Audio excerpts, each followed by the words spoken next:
sebelum melanjutkan proses pembelajaran, ada baiknya kita berdoa terlebih dahulu menurut kepercayaan masing-masing.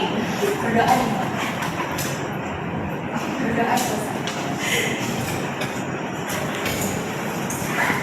Baiklah, hari ini kita akan belajar mengenai keterampilan menulis di level pertama mengenai tema keluarga. Ada yang masih ingat di pertemuan selanjutnya kita belajar tentang apa? Sebelumnya maksudnya. Identitas diri ya. Perkenalan diri ya. Oke. Selanjutnya kan sebelumnya kita sudah mempelajari tentang perkenalan diri kita sendiri. Nah, di pertemuan kali ini kita akan mempelajari tentang tema keluarga, di mana di sini kita memperkenalkan keluarga. Oke. Untuk tema pembelajaran hari ini kita memerlukan kosakata yang harus kita miliki untuk bisa mendeskripsikan keluarga atau orang-orang terdekat kita. Seperti di sini kita ada beberapa kata-kata yang bisa kita hafalkan. Ada yang bisa dibaca atau mau ditunjuk? Oke, Putri bisa tolong dibaca.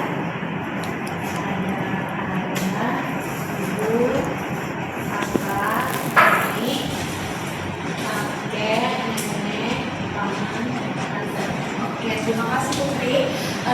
Dan di sebelahnya juga ada yang lebih jelas, ada yang lebih banyak lagi. Di sini ada kita punya keponakan laki-laki, keponakan perempuan, cucu laki-laki, perempuan dan lain sebagainya. Berikut ini adalah kosakata yang perlu kita hafalkan dan perlu kita ketahui untuk mempelajari tema pembelajaran kali ini.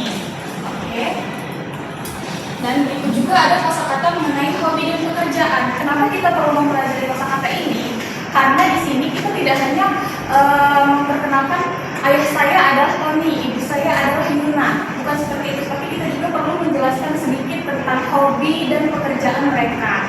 Di pertemuan selanjutnya sebelumnya kita sudah mempelajari tentang pekerjaan dan hobi-hobi. Nah, di sini kita bisa menuliskannya untuk mendeskripsikan keluarga kita. Oke. Selanjutnya ada struktur kalimat dasar. Tentu dalam menulis kita perlu memahami terlebih dahulu ya struktur kalimat agar tidak terjadi kesalahan selama penulisan. Yang pertama itu di sini kita bisa melihat dulu di situ ada fungsi untuk menyebut anggota keluarga. Kita bisa menggunakan pola kalimat yaitu anggota keluarga saya ditambah bernama. Contohnya di sini ada ayah saya bernama Doni. Lalu di bawahnya juga ada tempat tinggal, dan di sini kita bisa menggunakan pola kalimat saya tinggal bersama. Lalu ada saya tinggal di titik-titik. Contoh kalimatnya ada saya tinggal bersama orang tua dan kakak.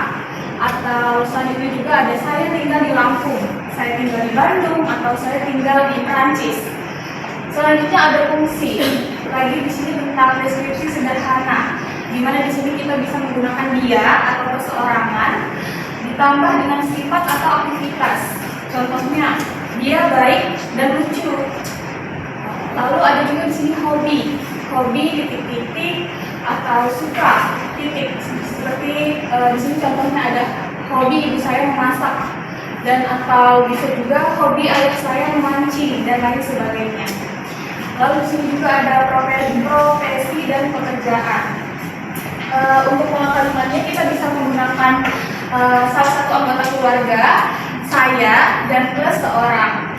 Untuk contoh kalimatnya, ayah saya seorang arsitek atau dia seorang arsitek. Tapi kalau untuk menjelaskan seorang lebih jelas, kita bisa menggunakan langsung apa yang kita tuju, seperti ayah saya seorang arsitek. Di sini jelaskan bahwa itu adalah ayah saya, bukan dia, karena dia di sini tidak cukup jelas untuk menjelaskan siapa. Jadi kita bisa menggunakan ayah saya atau ibu saya atau kakak saya. Selanjutnya ada juga contoh penggunaan kata jumlah dan lokasi. Nah, apa sih fungsinya di sini? Fungsinya itu untuk mengungkapkan berapa jumlah anggota keluarga dan umur. Contoh kalimatnya seperti misalnya ada yang bertanya dengan kita, berapa adikmu? Adikku 1. Atau berapa umur kakakmu? 8 tahun. Juga berapa jumlah keluargamu? 5 orang. Lalu ada juga di sini dia menjelaskan diri dia sendiri. Saya anak kedua, kakak saya anak pertama. Dan di sini dijelaskan bahwa kata berapa digunakan untuk menanyakan jumlah dan menggunakan kata bilangan tingkat pertama dan kedua untuk menjelaskan saya anak pertama dan saya anak kedua. Lalu ada juga ungkapan lokasi seseorang berada. Misalnya, saat ini saya sedang berdiri dengan keluarga saya. Di belakang saya ada kakak saya, di sebelah kiri saya ada ibu saya, di sebelah kanan saya ada ayah saya. Kata di belakang, di samping kiri, di samping kanan, di sini untuk menyatakan lokasi keberadaan orang-orang yang berada di sekitar saya. Cukup jelas? Oke, bisa kita lanjutkan ya. Di sini ada contoh teks. Contoh teks yang bisa kita pelajari untuk pembelajaran menulis. Oke, ada yang bisa bantu membaca? Oke, Andi, silakan. Nama saya Jeno. Saya anak kedua. Saya mempunyai kakak perempuan bernama Lia. Ayah saya bernama Doni. Dia bekerja di kantor sebagai seorang arsitek. Ibu saya bernama Yuna. Dia seorang guru yang bekerja di sekolah. Kami tinggal di Lampung. Tiap hari libur kami suka pergi jalan-jalan. Saya sayang keluarga saya. Oke, terima kasih Andi. Cukup jelas ya. Di sini sudah menjelaskan cukup jelas tentang keluarga, tentang pekerjaan. Seperti bisa kita lihat di sini ada nama saya Jeno. Di sini dia menjelaskan nama saya. Lalu saya anak kedua, dia menggunakan kata bilangan kedua bahwa dia di situ adalah anak kedua dari 2 bersaudara, di mana dia memiliki 1 kakak perempuan yang bernama Iya. Dan juga di sini dia sudah menjelaskan ayahnya bernama Doni. Dia bekerja di kantor sebagai seorang arsitek. Di sini dia sudah menjelaskan juga apa pekerjaan ayahnya.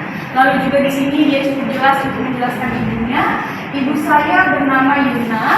Dia seorang guru yang bekerja di sekolah. Lalu di mana dia tinggal? Di sini dia menjelaskan kami tinggal di Lampung.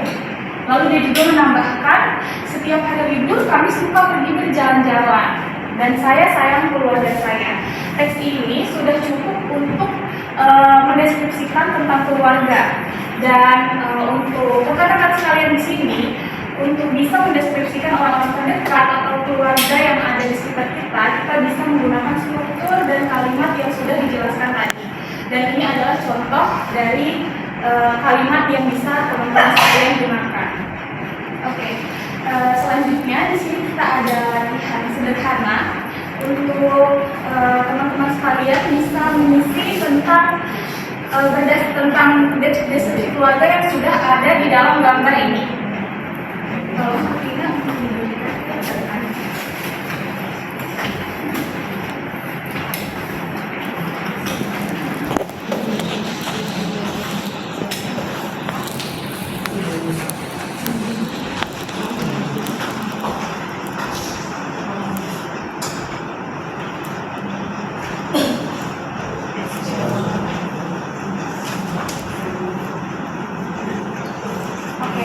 di sini sudah jelas ya untuk lembar latihannya.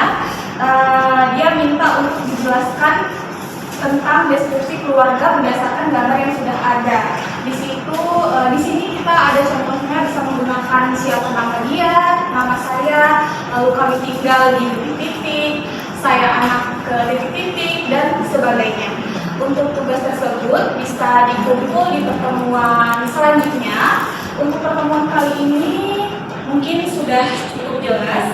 Dari rekan-rekan sekalian ada yang bisa bantu untuk menjelaskan, menyimpulkan kira-kira apa sih inti dari pertemuan kita kali ini? Mungkin ada yang bisa, boleh tunjuk tangan. Oke, Andi. Kita belajar mendeskripsikan keluarga. Ya, ada nama, tempat tinggal, keluarga, ayah, ibu, kakak atau adik, pekerjaan, dan sudah. Oke, terima kasih ya Anggi, cukup jelas. Jadi betul kita hari ini sudah mempelajari tentang struktur kalimat dan bagaimana cara menyusun kalimat mengenai keluarga. Jadi untuk pertemuan selanjutnya saya mau untuk tugas yang sudah saya berikan dipukul sesuai dengan pembelajaran yang sudah kita ajarkan hari ini, yang sudah kita pelajari hari ini. Oke, mungkin pembelajaran hari ini bisa dicukupkan. Saya akhiri. Terima kasih. Sama-sama.